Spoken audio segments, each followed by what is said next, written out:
तर भाजपचा बालेकिल्ला समजल्या जाणाऱ्या नागपूरमध्ये केंद्रीय परिवहन मंत्री नितीन गडकरी यांना पराभूत करण्यासाठी काँग्रेसने कंबर कसलेली पाहायला मिळते। गडकरींना पराभूत करण्यासाठी काँग्रेसने डीएमके फॉर्म्युला वापरणार आहे। मात्र या डीएमकेचा तामिळनाडूतील डीएमके पक्षाशी काहीही संबंध नसून दलित मुस्लिम कुणबी असा हा फॉर्म्युला आहे। त्यामुळे तर काँग्रेसच्या या फॉर्म्युल्याकडे राजकीय निरीक्षकांचं लक्ष लागलंय।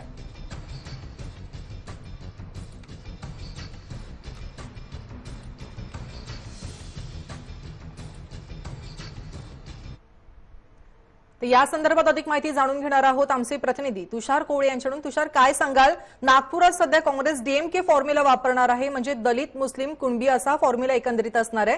काय सांगाल एकंदरीत याबद्दल काय अधिक माहिती आहे?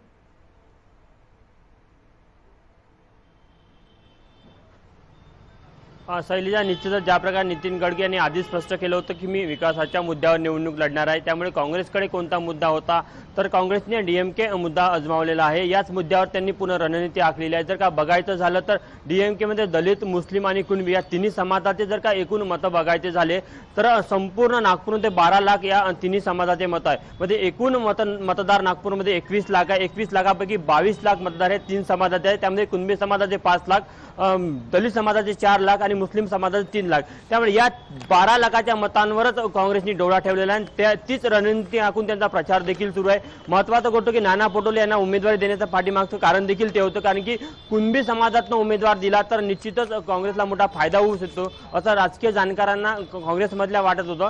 त्यामुळे त्या आधारावर त्यांनी हा निर्णय घेतला, कारण की ज्या प्रकारे जे नावं नागपूरमधनं येत होती ते देखील कुणबीच होती। मात्र दोन गटाच्या वादामुळे बाहेरच्या उमेदवाराला उमेदवारी द्यायची, पण तो देखील कुणबी असावा याची जबाबदारी किंवा याची खबरदारी काँग्रेसने आधीच बाळगलेली होती। यासोबतच मुस्लिम आणि दलित मतांकडे काँग्रेसचा डोळा आहे। जर का बघायचं झालं तर काँग्रेसला या गोष्टीची पूर्ण जाणीव आहे की भारतीय जनता पक्षाला मुस्लिम मतं मिळणार नाही, दलित मतांचं विभाजन होऊ शकतं, वंचित आघाडी किंवा बीएसपीला ते मतं जाऊ शकतात, पण त्यावर देखील काँग्रेसने कडी नजर ठेवलेली आहे आणि त्यासाठी त्यांनी हा फॉर्म्युला वापरला आणि बहुजन एकतेचा एक नारा दिलेला आहे। आणि जर का बघायचं झालं तर जे नितीन गडकरी आहे ते ब्राह्मण समाजामधून येतात, त्यांचं 1 लाखच मतं फक्त नागपूर मतदारसंघामध्ये आहे।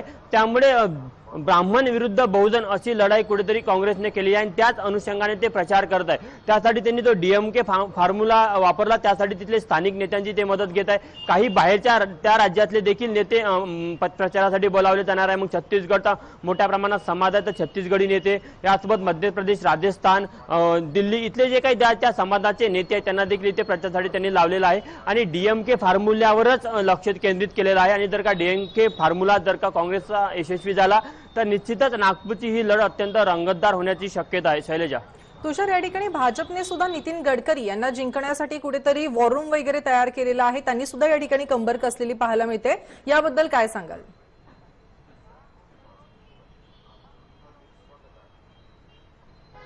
निश्चितच नितीन गडकरी यांनी प्रचाराचा जो मुद्दा आहे तो विकासाचा मुद्दा केलेला आहे। त्यांनी जी वॉर रूम तयार केलेली आहे त्या वॉर रूम मध्ये मोठ्या प्रमाणात सोशल मीडियाचं एक नेटवर्क तयार करण्यात आलेलं आहे। त्या नेटवर्किंगच्या माध्यमातून नितीन गडकरी यांनी मागील 5 वर्षामध्ये मतदारसंघामध्ये केलेल्या कामाचा लेखाजोखा सादर केला जातो मतदारांपुढे। जर का बघायचं झालं तर नितीन गडकरी यांच्या काळामध्ये मागच्या 5 वर्षामध्ये 70,000 कोटीचे मतदारसंघामध्ये कामं झाली। मग ते सिमेंट रस्त्याचं काम असो, मेट्रोचं काम असो किंवा वेगवेगळे विकासाची कामं असो, ती 70,000 कोटीच्या कामाचा जो लेखाजोखा आहे तो वॉर रूमच्या माध्यमातून, सोशल मीडियाच्या माध्यमातून मतदारांपर्यंत पोहोचवला जात आहे। आणि त्यासोबतच नितीन गडकरी देखील जरी म्हणत असले की ते जातीच्या राजकारणावर लक्ष देणार नाही, मात्र भारतीय जनता पक्षाच्या ज्या वेगवेगळ्या शाखा आहेत त्या प्रत्येक जातीनीय शाखा आहे आणि त्या जातीनीय शाखांना देखील त्यांनी काम दिलेलं आहे। आज जर का बघायचं झालं तर कुंभार समाज असो, त्यांनी पत्र परिषद ठेवलेली आहे। कुंभार समाजाने नितीन गडकरी यांना समर्थन देण्याचं घोषित केलेलं आहे। धोबी समाज असो, वेगवेगळे छोटे छोटे समाज आहे, त्या समाजाचं समीकरण देखील नितीन गडकरी यांनी मांडलेलं आहे। ते पडद्या पाठीमाग नाही, ते उघडपणे सांगत नाही की आम्ही जातीच्या आधारावर प्रचार करणार नाही, आम्ही विकासाच्या मुद्द्यावरच प्रचार करणार। त्यामुळे नितीन गडकरी यांनी देखील जातीचं समीकरण आखलेलं आहे, पण ते पडद्या पाठीमाग आहे। उघडपणे प्रचार करायचा तर तो मुद्दा त्यांचा विकासाचा आहे। फक्त काँग्रेसने हे उघडपणे पुढे आणलेलं आहे की आम्ही बहुजन बहुजनांच्या मतावर आमचं लक्ष आहे आणि बहुजन विरुद्ध स्वर्ण अशी ही लढाई आहे। त्यामुळे बहुजनांनी काँग्रेसला मदत करावी, त्यासाठी डीएमके या तीन जो महत्त्वाचा गट आहे नागपूरमधला दलित, मुस्लिम आणि कुणबी यांनी काँग्रेसला मदत करावी असं आव्हान देखील काँग्रेसकडनं केलं जात आहे। त्यामुळे एकंदरीतच ही लढत अत्यंत रंगतदार होत आहे। विकासाचा मुद्दा आणि जातीय रंग या निवडणुकीला नागपूरमध्ये पाहायला मिळत आहे। शैलजा, नक्कीच धन्यवाद तुषार, तुम्ही दिलेल्या सविस्तर माहितीसाठी।